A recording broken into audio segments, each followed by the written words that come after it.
Welcome back to another episode of Cascade Valley. This week we are facing Indiana, and I'm not really nervous about them, but I am kind of nervous about how we've been playing on both sides of the ball. The good news is our recruiting class is cooking. We are number 3 in the nation. We got a whole bunch of 5 stars right now across multiple different positions on offense, on defense. So I really like what we've done this year overall. And as we kind of cruise down our recruiting board here, there's a couple of guys that are about to sign. We're about to get a punter. Yeah, baby, we need to get a punter, but our punter should probably sign after this week. Filipovic, some other guys, we're kind of in the driver's seat. We're in first place. Some of these guys are going to take a few more weeks heading into probably the off season as we jump into the transfer portal, but I like the foundation we're setting here. Now, James Hester, despite having under 200 yards passing, but 4 touchdowns, does drop off of the Heisman list, but our guy Enrique Carmazzi pops up. 3 receptions, 108 yards, and 2 receiving touchdowns. The only non-quarterback currently on the Heisman list. And from a college football playoffs bracket perspective, we're still in a really good spot. Still the number 1 team in the nation, still looking at a bye, and we would be facing either Oregon or Cincinnati. I would probably guess Oregon in this case, but it will be a tough first round matchup regardless. And then checking kind of where the award watch lists are right now. Again, we are entering the final regular season game of the year against Indiana. Carmazzi and James Hester on that list, along with Earl Kendrick for player of the year, head coach of the year. Not a lot of respect being given to Coach McMervin, but we move on to best quarterback. James Hester's there at 5th right now. Best defensive player, Earl Kendrick and Damian Butts, both fighting for the number 1 spot at this point. Best defensive back, it's our entire secondary. Best running back, Kentrell York of Auburn is actually beating out Monte Dog. I don't understand how Monte Dog is currently number 2, and I don't understand how Dylan Fowler is number 5. I don't feel like either one of those guys should be on the list right now, but it is what it is. Best receiver, despite being up for the Heisman and being up for player of the year, Carmazzi's number 11 on the best receiver list, which I don't understand that either. On Lombardi, they got Damian Butts currently with Keenan Toon. The golden arm is for a senior quarterback, so we don't have anyone there. Defensive end, Damian Butts is on that list. Interior lineman, you've seen our O-line. Ain't nobody going to be in that list. We move to tight end. We've got Carlos Fine at the number 2 spot. The Broyles Award, neither of our DC or OCs are sitting in the number 1 spot, which I'm actually okay with because I'd rather they not leave our team because we need them right now. Best linebacker between Earl Kindred and Sean Lewis, with Bryce Cheek having an honorable mention down there. Your best center, not anybody from our team. Lou Groza, not our kicker. I think our kicker is getting shafted a little bit here. Best punter, we don't really punt. And then best returner, shout out to Monty Dog. Again, finding his way on multiple lists, proving that while he hasn't been maybe the breakout player we thought he would be, he's still been very good. Now looking at Indiana's roster, they have one guy above a 90 at defensive end, and they have another guy, their second best player at a defensive end of 86. And then they're dropping off a little bit here. Their quarterback situation, they've got a redshirt freshman, 82 overall, not fast, but he's got 89 throw power. Their backup, 95 throw power. A little bit faster, but not as good in terms of throwing the actual ball. At halfback, not a lot of speed here. Their top guys, their backup, and he sits at a 91 speed or a 90 speed overall. We go to wide receiver. They've got a burner here with a 94 speed as their junior, but they've got a couple seniors and some freshmen. I'm not really worried about the speed here either. And then moving on to their secondary, an 89 speed top corner, an 83 speed second corner, a slot corner probably at 82 with a 71 overall. This is a secondary that I believe we should absolutely be torching. I honestly think James Hester is probably going to play the first half. In the second half, we might be seeing our 5-star redshirt freshman getting into the game today. And if you forgot who I'm talking about, it is Dean Longa, elite dev trait, 5-star QB. Honestly, could be one of the greatest prospects we've ever had. If you look at his caps that he actually has, he's got a 10 cap, an 8 cap, a 10 cap, an 8 cap, a 10 cap, and a 9 cap, which means that he can get all 10 possible here, 8 possible here. He's kind of maxed out in his throw power right now. 10 possible for his IQ, 1 more possible here for his health, 10 possible, and then 9 possible. Like, this dude could be a 99 overall, which is why we redshirted him to see if he can get a little bit of a jump going into next season. But if we use him today and he gets a couple of overall points extra, like, that could be a massive boost. So I am expecting to blow out Indiana today, which means that Dean Longa should be playing in the game. At home for the final regular season game of the year, and we better be blowing out the Hoosiers today. I feel like these games end up turning into trap games sometimes just because we feel confident and then stuff like this happens. We're finding ourselves on a 3rd down and 15, which is not where I thought we'd be, but oh, I thought he had that. Okay, we're punting. So we're going to see what they've got here at 3rd down and 7. We're getting a little blitz coming in. See how their offensive line handles that, and oh yeah, the defense is ready. Hopefully the offense picks it up. The first drive was honestly pretty pathetic. We're going to try to be a whole lot better on this one. Carmazzi. Listen, if you're going to press that man, he's up for the Heisman for a reason. He might break a record today. These DBs are slow. He might break a record. Now Indiana comes out and goes 4 and out or 3 and out, and so we've got an opportunity to ball out. But the run game is not working right now. 2nd and 13 here, Hester. Looking for his guys. He's going to go underneath. Monty Dog. You love to see what he does after the catch. Oh, my God, this dude. We're going to miss him. We genuinely are. Monty Dog with a nice catch in the previous play. Comes right out here trying to get a little run, a little razzle-dazzle. Says that same little juke move is going to work again. 2nd and 6. Monty Dog again. He's been a person of interest as the last couple of plays. No shot they're giving Carmazzi. I mean, listen, this DB is going to get benched, scholarship revoked. He's going to be out there being a customer because Indiana don't want him after this game. Indiana's absolutely just struggling to get really anything mustard on offense. On defense, they can't really stop us. We'll see if that changes here. Flint's going to make an adjustment. Sean Lewis trying to bring some pressure off the edge. Oh, it's going to be a myriad of defenders. The 2nd sack of the game. Kind of a trips right formation set up here. Indiana needs something. Their quarterback seems to be lost, and he's so scared he throws it out of bounds. Not a good start for them at all. Out here in the pistol, James Hester, who's having a game right now, is trying to find something, and just maybe that wasn't our smartest decision. Better decisions have been made. Indiana's feeling really good about themselves right now. Little RPO, and that's going to get them what looks to be 9. 2nd is short. Sean Lewis going after the QB, and it's a sack sandwich in the backfield. Indiana's QB is fighting for his life in the backfield right now, running away from some of the fastest defenders in the nation. And I don't know if this team has an answer for anything. Look at this. Damian Butts, another one. We are racking up the sacks right now. Pause if needed. In a bit of desperation, they're going to line up for what looks to be a 54-ish yard field goal. Oh, he has the leg. And he actually boots that one in. Okay, Indiana, we see you. The offense back out here. Hester, again, having a pretty good day. He's going to test the ground game some and gets about 10. Obviously, the turnover in the previous drive, we'd love to live without, but sometimes it happens. Oh, my God, Hester. 3 fumbles in the last 2 weeks. James! Indiana has an opportunity to cut this game within a 4-point deficit right now, but this defense is going to be tough to score on. 2nd and 12. They go right back to an RPO. Our guys forget how to play defense, and they pick up 5. 3rd and 7. What does Indiana have here? We're sending a blitz. They got a dot, and hold on now. Indiana's in this game. Dean Longa, you might have to wait some time. This has went from a game where we were just, haha, everything's funny, to wait a second now. 4-point game. Plenty of time left here in the first half.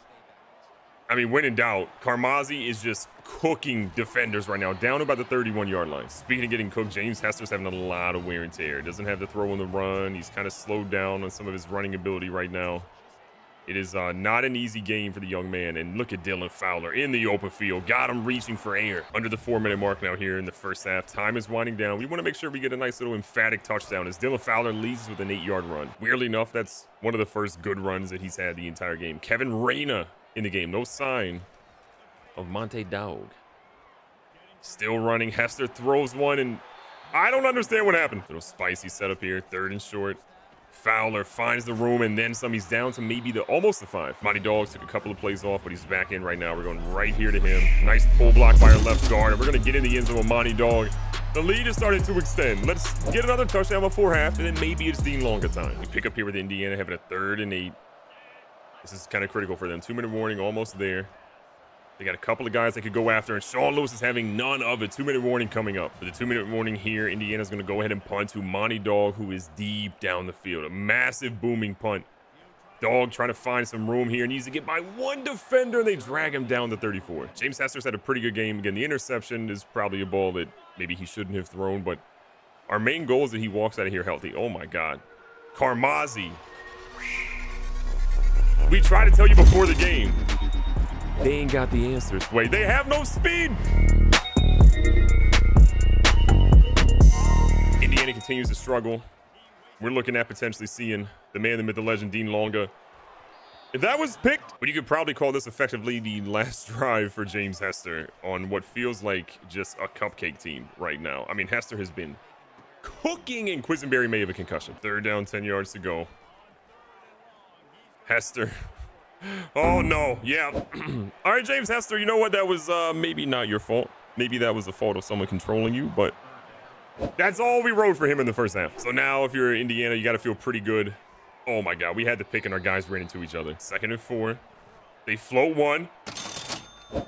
Okafor got it. What a grab. Okay, I know I said that was it for James Hester, but at this point, like, why not let him just play the last 19 seconds? What's the worst that could happen?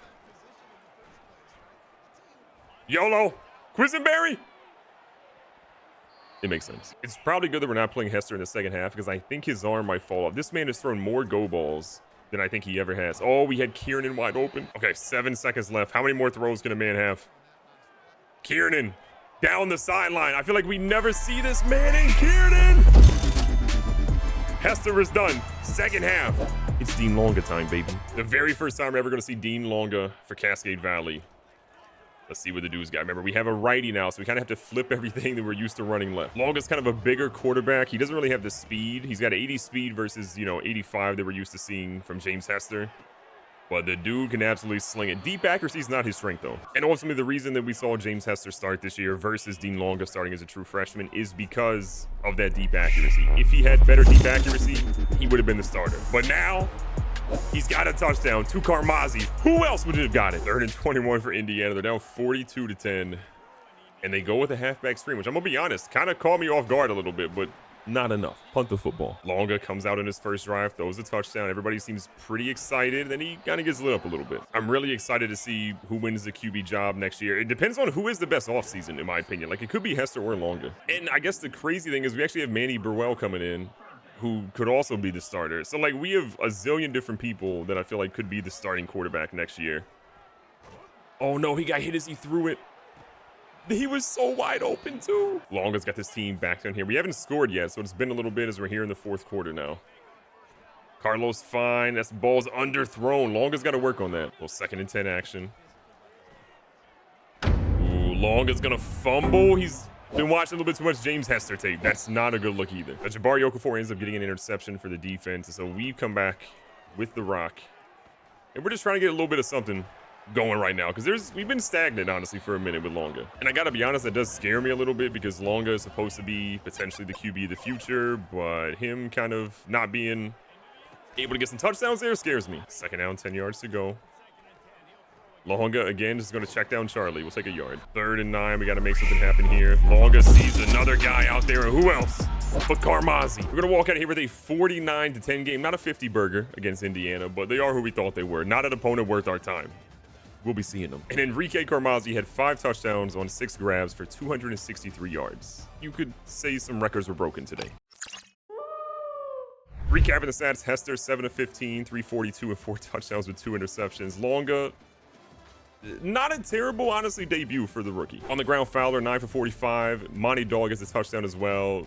Everybody else, we don't want to talk about it. In the receiving side, Carmazzi was the stat line. No one else should be talked about. Shout out to Kieran for 1 grab and a touchdown, but Carmazzi said, I see their defense being slow, and I'm going to burn by him every time. And then defensively, Bryce Cheek leads us 8 tackles. He was kind of banged up a lot during the game. We got to the quarterback so many times. Keenan Toon has 3.5. Damian Butts has 3. George Jones gets 1, as does Sean Lewis and Bryce Cheek. And then we get a half a sack by Earl Kindred. These dudes were all over the place. And then interceptions. Jabari Okafor got 2 interceptions today. It's just crazy. He wears number 8 for a reason. One of the best to ever do it. Your Big Ten Defensive Player of the Week is none other than Mr. Damian Butts. This man was balling out. 3.5 sacks. Ain't nobody doing it better. And if you're wondering, well, did he get the National Defensive Player of the Week? Of course he did. He's Damian Butts. The Big Ten Offensive Player of the Week is, you guessed it, Carmazzi. And I wonder if he got the National Defensive Player of the National Offensive Player of the Week. Of course he did. 5 touchdowns on 6 grabs. You already know. And we also get some fantastic news here. We have the Big Ten Championship against number 2 Nebraska. So the top 2 teams in the nation. Let's get it. Now here's how the CFP is kind of shaking out. And again, this could have major implications right now. It's us, Nebraska, Texas Tech, Ohio State, Alabama in your top 5. Oregon, Auburn actually loses to number 5 Alabama right now. So kind of a massive matchup that happens there. But our game against Nebraska is going to decide so much right now. The best news we've gotten all season.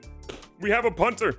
Terrell Clinton, welcome to Cascade Valley. It's finally time to jump into conference championship week. And again, it's about to be a showdown because Nebraska, we hate them. Something we don't hate, though, is how much respect and love our guy Enrique Carmazzi was doing. A week ago, this man was at the bottom of the list. He plays a game, has a bye week, and they have him at the number 1 spot in the nation. They have put some respect on Enrique Carmazzi's name, and it's about time. And Nebraska obviously has a very stout and talented team. Their defense, their offense, it's just good across the board. Their quarterback is going to be Earl Hilliman. This man has been solid this year overall. He's a senior redshirt, 77 speed, not great. 88 throw power, not great. His accuracy, though, is pretty solid.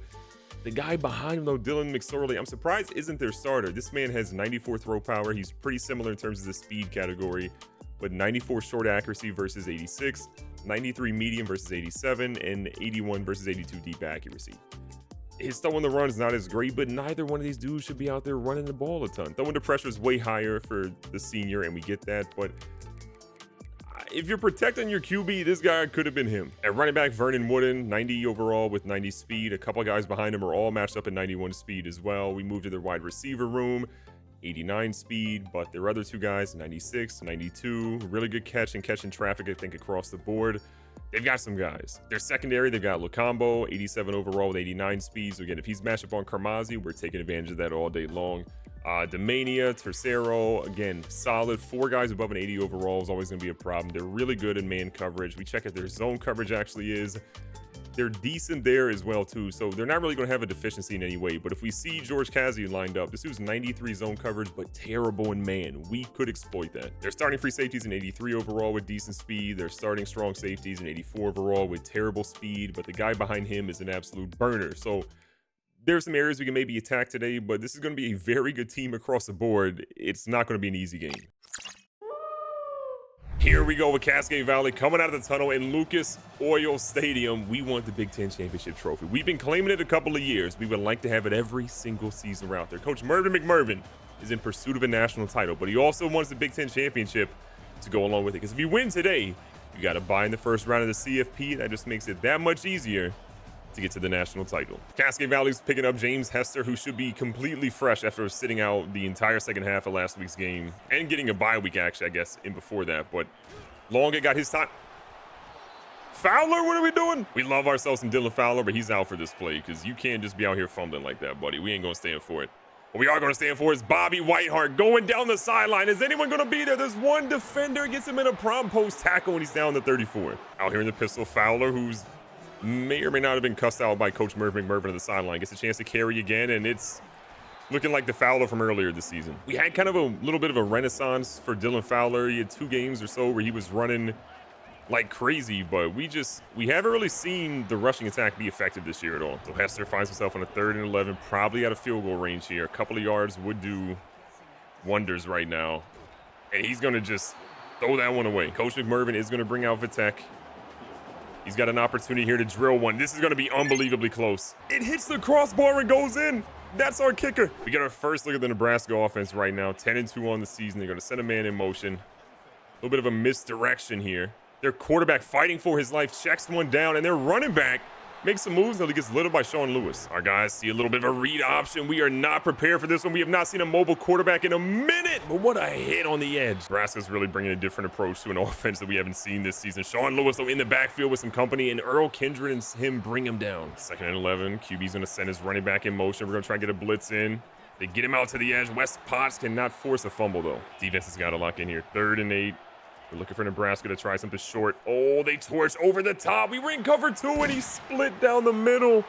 The perfect play call by Nebraska. And they strike first. The offense got 3 on a first possession. We're going to need more if we're going to want to stay in this battle.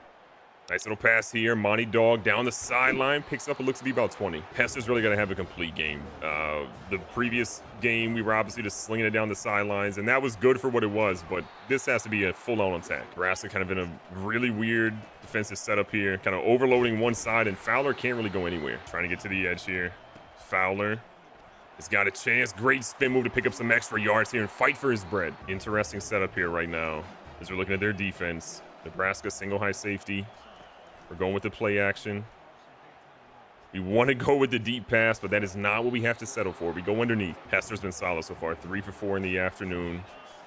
Finding his guys where it makes sense. Getting the ball to playmakers and letting guys like Monty Dog do work inside the 20 now. First quarter kind of winding down. Dylan Fowler's been out for a couple of plays. He looks pretty gassed here, but a good run by Fowler. Turn up Dylan Fowler. He's down at the 2-yard line. Kevin Reyna in for Dylan Fowler, who's got an oxygen mask on the sideline. We're going to go with a little bit of a jet touch pass, and we got Monty Dog in the end zone. A little celebration. The rivalry's real, and we're letting them know. Nebraska's drive kind of sitting here in midfield. They need something.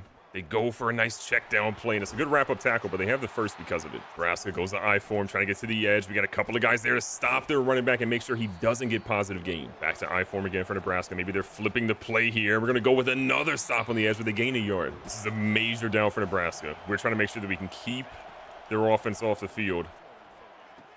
And a great hit by Steve Tubbs to draw that one loose. The best part about that play with Tubbs knocking out is they actually were out of field goal range. They're barely past the midfield marker. So they're going to punt one deep out here. And we've got no one returning it. What a punt out at the 3. Pick that up next time. So deep in our own territory, we've got to be a little bit worried right now. We do not want to get dropped for a loss. And look at Fowler. Okay, he's back. 2nd and 2. Beautiful pass, and I cannot believe that he held on to that. Quisenberry might lead the team in concussions right now. This man has just been a battering ram for all the wrong reasons sometimes. Nice check down play. We're kind of using Carmazzi as a decoy this week. And I'm sure that Carmazzi's not super happy with that as he has a chance to win the Heisman, but we will do our best to get him involved. It's just may not be as early as he would have liked right now. And look at Fowler. Oh my God, what a hit. 3 minutes left here in the first half. Again, they are giving us the underneath, and oh, Quisenberry, how do you drop that? Quisenberry's been so good the last couple of weeks, but that's an unfortunate drop, and oh no, they read that like a book. Hester gets his first pass intercepted today, and Nebraska's driving. A great play by Nebraska now puts us in a really tough spot. Can our defense lock in for the 2nd time in today's game on back-to-back drives? They're going with the run, and look at the stop by Kindred in the backfield. Nebraska's in a wide set. Kind of some weird stuff going on here. Bryce Cheek nearly gets it, but a huge hit again by Sean Lewis. Defense has really got to lock in here. We gave him a big conversion earlier.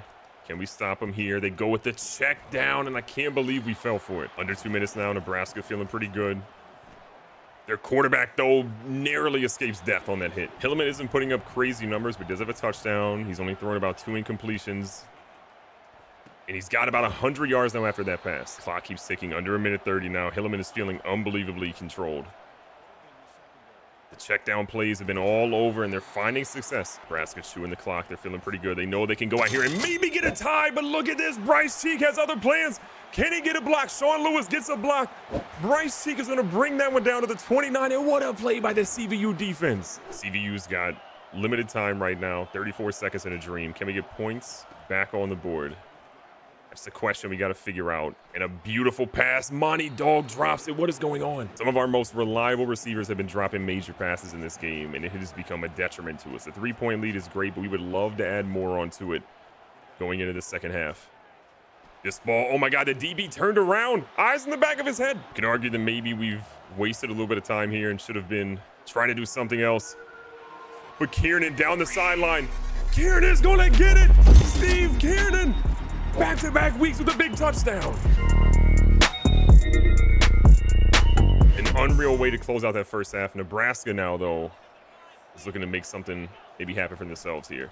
They go with the run with their running back. A nice move, but what a lift off on that hit. Another run. Ooh, a good play action. We kind of fell for it, and Steve Tubbs, I can't believe he got that interception. What a grab. Da-na-na, da-na-na. The offense could do something massive right now, and oh my God, Dylan Fowler, he's back. 67 yards on the ground already by Dylan Fowler, and he's hungry for more. At the same time, we don't really want to rest on our laurels here. If we can go and attack them, we absolutely do, and our offensive line's got to do better. Big down here though, 3rd and 8. Hester again, small adjustment at the line of scrimmage.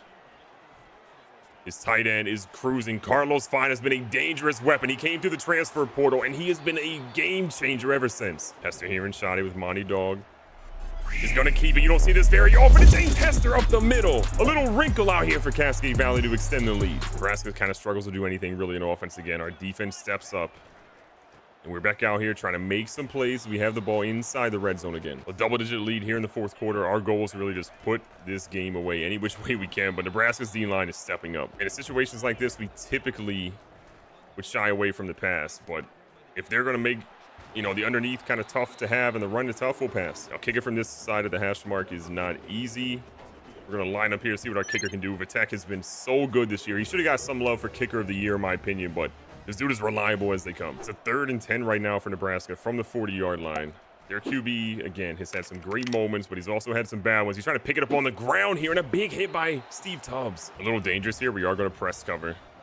Little man zero blitz. We're going to see what Nebraska's offensive line can handle. And a beautiful out route we did not expect coming. A nice spin move, and hold on a second. This man's trying to get on Sports Center down at the 20. Nebraska back in single back. Good play action. We got a guy off the edge, and they try Steve Tubbs again. That was the wrong decision. We're gonna walk out here with a 34-7 W. Carmazzi does get a garbage time touchdown, but Nebraska, single-digit score. Number 2 in the nation, go ahead and fall back a little bit. Hester gets player of the game, 318 through the air, 4 touchdowns, 61% completion percentage. I'm here for that. Hester, again, you saw the stat line. Did have 2 interceptions today. Could have been worse, but we got to make sure we're not turning the ball over that much. I will say, though, the run game was much better. Fowler, 84 yards. Fumbles on his first carry. Kind of is a little shaky. Gets cussed out by Coach McMervin, and then balls out the remainder of the game. 6 yards per carry. We will take every single time. And Hester did get a rushing touchdown today as well. It's Carmazzi getting 13 rushing yards. And in the air, Carmazzi 3 for 36 and a touchdown. Not the Heisman level stats we expected today, but he got a touchdown, he helped us out, and he got a couple of yards in the process. Defensively, Jabari Okafor led us in total tackles today. Not a ton to love on defense. We were kind of locking in across the board. Steve Tubbs, though, player of the game, only 3 tackles with 2 interceptions, and both of them were game changers. You love to see it. Some music to our ears. You saw the victory, but we are officially Big Ten champions. Nebraska, not their year. Your Big Ten Offensive Player of the Week is Steve Kiernan, 2 grabs, 86 yards, and a touchdown. This man has found big play after big play. He was quiet for the majority of the season. We couldn't get him the ball, but when we've needed him the most, he stepped up big. As we get prepared to find out what the CFP is going to look like in terms of the bracket and who we play, who we don't play, Troy McKnight, a defensive end out of Chesapeake, Virginia, is going to commit to Cascade Valley. And in a little bit of shocking news, the Broyles Award winner for Coordinator of the Year goes to our DC, Gerald Stoneberg. I guess they saw everything we're doing on defense the past couple of weeks against big top 10 opponents, and they said that's the man for the award. For the job, no, he should be here. Your Heisman Trophy winner is going to Jaden Salvo. They took it away from Carmazzi. Maybe you can argue the last game of the year against Nebraska kind of cooked him a little bit. He needed another big performance. But Texas Tech's quarterback on 3,200 yards, 30 touchdowns, and 4 interceptions gets the Heisman. I'm not happy. Your best defensive player of the year, though, is going to go to Earl Kindred.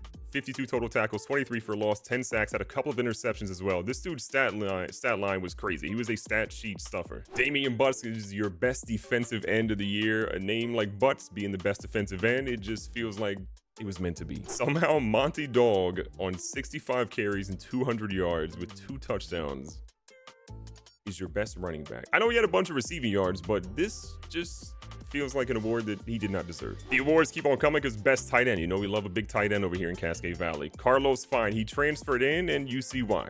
He got an award. Best defensive back goes to Wes Potts. He had a fantastic year. I'm surprised that Jabari Okafor or Steve Tubbs did not get this award, but I'm not going to be mad at Wes Potts bringing it home. Best linebacker is going to Earl Kindred. This just felt like the Cascade Valley award ceremony at this point. Your Lombardi Award winner is Damian Butts. Again, 17 sacks on the season, an absolute stud on defense. What is super sad for us to look at, though, looking at the Heisman Award, is that Salvo ends up leapfrogging our guy Carmazzi in the final week. Carmazzi was there. He had the #1 spot.